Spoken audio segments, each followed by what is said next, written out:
Because of Winn-Dixie by Kate DiCamillo. Chapter 1. My name is India Opal Baloney, and last summer my daddy, the preacher, sent me to the store for a box of macaroni and cheese, some white rice, and 2 tomatoes, and I came back with a dog. This is what happened. I walked into the produce section of the Winn-Dixie grocery store to pick out my 2 tomatoes, and I almost bumped right into the store manager. He was standing there all red-faced, screaming and waving his arms around. "Who let a dog in here?" he kept shouting. "Who let a dirty dog in here?"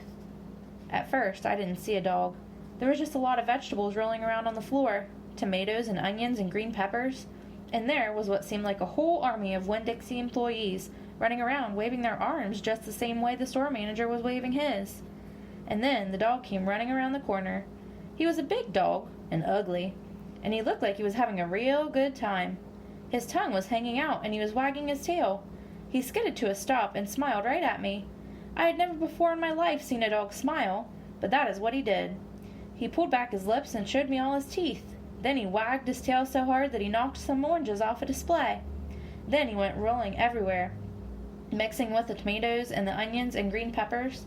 The manager screamed, "Somebody grab that dog!" The dog went running over to the manager, wagging his tail and smiling. He stood up on his hind legs. You could tell that all he wanted to do was get face to face with the manager and thank him for the good time he was having in the produce department.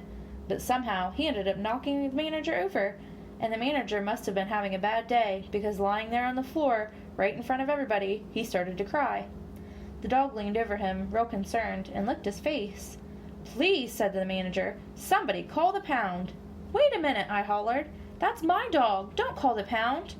All the Winn-Dixie employees turned around and looked at me, and I knew I had done something big, and maybe stupid too. But I couldn't help it. I couldn't let the dog go to the pound. "Here, boy," I said. The dog stopped licking the manager's face and put his ears up in the air and looked at me, like he was trying to remember where he knew me from.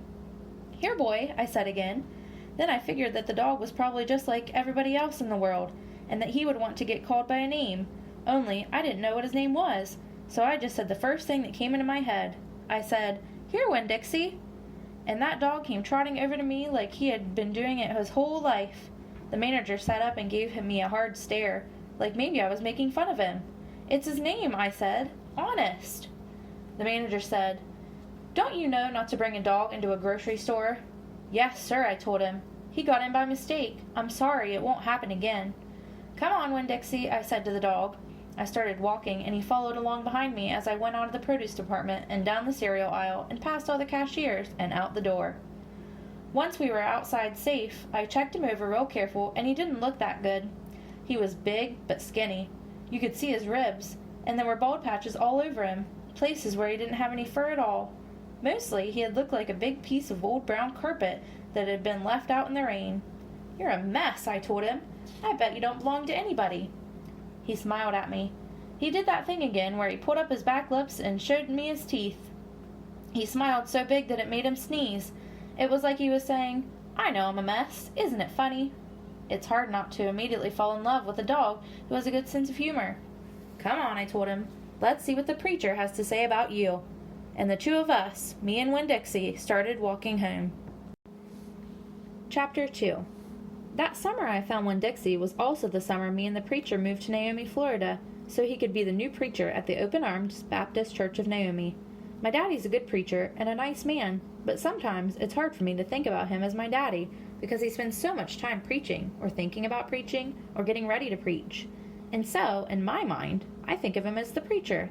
Before I was born, he was a missionary in India, and that's how I got my first name. But he calls me by my second name, Opal, because that was his mother's name, and he loved her a lot. Anyway, while me and Winn-Dixie walked home, I told him how I got my name, and I told him how I had just moved to Naomi.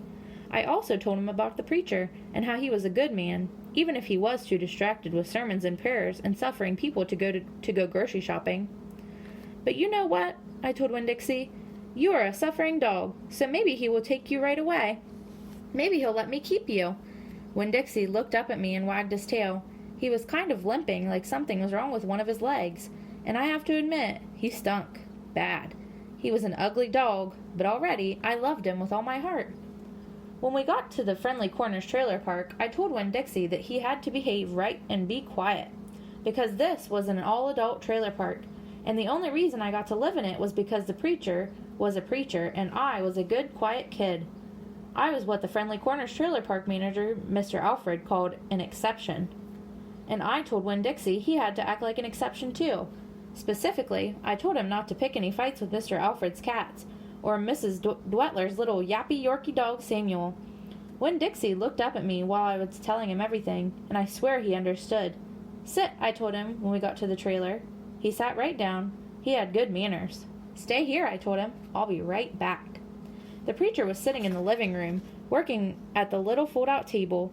He had papers spread all around him, and he was rubbing his nose, which always means he's thinking hard. "Daddy," I said. He said back. "Daddy, do you know how you always tell me that we should help those less fortunate than ourselves?" He said.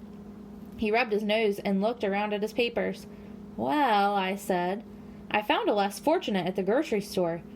"Is that right?" he said. "Yes, sir," I told him. I stared at the preacher really hard. Sometimes he reminded me of a turtle hiding inside its shell, in there thinking about things and not ever sticking his head out into the world. "Daddy, I was wondering, could this less fortunate, could he stay with us for a while?" Finally the preacher looked up at me. "Opal," he said, "what are you talking about?" "I found a dog," I told him, "and I want to keep him." "No dogs," the preacher said. "We've talked about this before. You don't need a dog." "I know it," I said. "I know I don't need a dog, but this dog needs me. Look," I said. I went to the trailer door and I hollered, "Winn-Dixie!" Winn-Dixie's ears shot up in the air and he grinned and sneezed, and then he came limping up the steps into the trailer and put his head right in the preacher's lap, right on top of a pile of papers. The preacher looked at Winn-Dixie. He looked at his ribs and matted up fur and the places where he was bald. The preacher's nose wrinkled up. Like I said, the dog smelled pretty bad. Winn-Dixie looked up at the preacher. He pulled back his lips and showed the preacher all of his crooked yellow teeth and wagged his tail and knocked some of the preacher's papers off the table. Then he sneezed, and some papers fluttered to the floor. "What did you call this dog?" the preacher asked. "Winn-Dixie," I whispered. I was afraid to say anything too loud. I could see that Winn-Dixie was having a good effect on the preacher. He was making him poke his head out of his shell. "Well," said the preacher, "he's a stray, if I've ever seen one." He put down his pencil and scratched Winn-Dixie behind the ears. "And a less fortunate, too, that's for sure." "Are you looking for a home?" the preacher asked real soft to Winn-Dixie. Winn-Dixie wagged his tail. "Well," said the preacher, "I guess you found one."